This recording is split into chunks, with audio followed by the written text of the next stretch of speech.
মাধ্যমিকের আগেই মাধ্যমিকের প্রশ্নের মুখোমুখি ছাত্রছাত্রীরা। অখিল ভারতীয় রাষ্ট্রীয় শৈক্ষিক মহাসংঘের পশ্চিমবঙ্গ আয়োজিত মাধ্যমিক পরীক্ষা প্রস্তুতি হয়ে গেল রবিবার দুপুরে। মাধ্যমিক পরীক্ষার আগেই ছাত্রছাত্রীদের মক টেস্টের মাধ্যমে প্রস্তুতি। হবিবপুর ব্লকের বিভিন্ন স্কুলের প্রায় 500 ছাত্রছাত্রী এই মক টেস্ট পরীক্ষা দিতে উপস্থিত হন।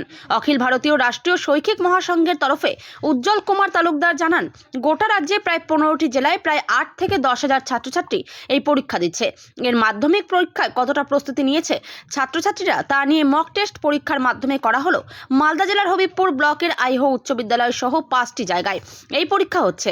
ছাত্রছাত্রীরা জানান, মাধ্যমিক পরীক্ষার আগেই মক টেস্টের মাধ্যমে পরীক্ষার্থীদের মাধ্যমিক পরীক্ষার প্রস্তুতি নিয়ে দেখা হলো কিভাবে এই মাধ্যমিক পরীক্ষা দিতে হবে। কোন স্কুল থেকে এসেছো এবং কোথায় পরীক্ষা দিলে? আমরা আই স্কুলের ছাত্র, আই স্কুলেই দিয়েছি। হ্যাঁ, কি পরীক্ষা হলো এটা? এটা মক টেস্ট পরীক্ষা, মাধ্যমিক আগে মানে প্রস্তুতি হওয়ার জন্য একটা পরীক্ষা দিলাম আমরা। কেমন লাগছে?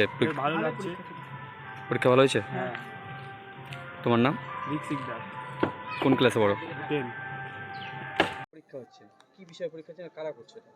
আচ্ছা, এটা অখিল ভারতীয় রাষ্ট্রীয় শৈক্ষিক মহাসংঘের তরফ থেকে হচ্ছে, সমগ্র রাজ্য জুড়ে হচ্ছে। রাজ্যের প্রায় 15টা জেলায় প্রায় 8 থেকে 10,000 ছাত্রছাত্রী পরীক্ষা দিচ্ছে। আর আমরা একটা ব্যবস্থা করেছি, মাধ্যমিক পরীক্ষার্থী যারা রয়েছে তারা তাদের প্রিপারেশন কতটুকু করতে পেরেছে সেটা তাদের নিজেরা যাচ করে নেবে। সেই জন্যই মাধ্যমিকের মক টেস্ট আর কি, সেই জন্যই পরীক্ষা হচ্ছে। এটা মাধ্যমিক পরীক্ষার্থী যারা, অর্থাৎ 10 যারা মাধ্যমিক দেবে, 10 পাস মানে উঠেছে, 10 পাস করেছে টেস্টে, তাদের জন্য। এটা কি আইও স্কুলে কোন স্কুলে পরীক্ষা বসেছে? এরকম মালদা জেলায় এরকম 5টা স্কুলে পরীক্ষা হচ্ছে। প্রায় 500-র উপর ছাত্রছাত্রী মাধ্যমিক পরীক্ষার্থী যারা, তারা পরীক্ষা দিচ্ছে। আইও স্কুল আছে, মেহেরপুর স্কুল আছে, শহরে ললিত মোহন শ্যামমোহিনী আছে, রতুয়া হাই স্কুল আছে, যুগলতলা হাই স্কুল আছে। এই 5টা স্কুলে প্রায় 500-র উপর ছাত্রছাত্রী মালদা জেলাতে পরীক্ষা দিচ্ছে। ঠিক একই রকমভাবে রাজ্যের 15টা জেলায় পরীক্ষা হচ্ছে। এটা কিভাবে দেখছেন, মানে এই পরীক্ষাতে কতটা সুবিধা হবে ছাত্রছাত্রীদের আগামী দিনে? দেখুন, আগামী দিনে অবশ্যই তাদের মাধ্যমিক পরীক্ষার প্রস্তুতি হিসাবেই এটা তারা দেখছে। স্বাভাবিকভাবে তাদের প্রস্তুতিতে অনেকটাই তারা এগিয়ে যেতে এটা সহায়তা করবে এই পরীক্ষা বলে মনে হয়। সেই জন্য এই পরীক্ষা বিগত 4 বছর ধরে শুরু হয়েছে। আমরা বিগত 4 বছর, এটা 4র্থ বছর যেখানে এই পরীক্ষাটা নেওয়া হচ্ছে। শুধু আজকে আইও স্কুলে হচ্ছে ব্লকে? এই ব্লকে আইও স্কুলে হচ্ছে। টোটাল 5 জায়গাতে ভেন্যু হয়েছে? হ্যাঁ, টোটাল 5 জায়গাতে ভেন্যু হয়েছে। নাম স্যার? উজ্জ্বল কুমার তালুকদার, ABRSM অখিল ভারতীয় রাষ্ট্রীয় শৈক্ষিক মহাসংঘ রাজ্য সম্পাদক।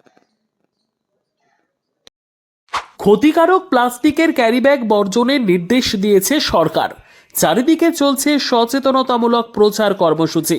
রায়গঞ্জেও তার ব্যতিক্রম নেই। ক্ষতিকারক প্লাস্টিক পরিবেশকে চরমভাবে দূষিত করছে।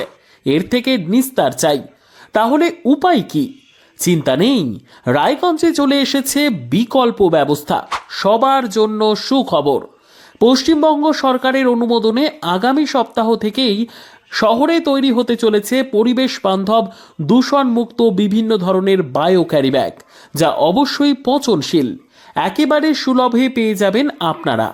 আগ্রহী বিক্রেতা ও ডিলারশিপের জন্য অতি সত্বর যোগাযোগ করুন আমাদের সাথে।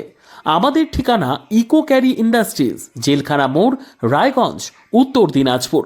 আমাদের মোবাইল নম্বর 7001178352 অথবা 9434171272 অথবা 8250161082 অথবা 9800217806।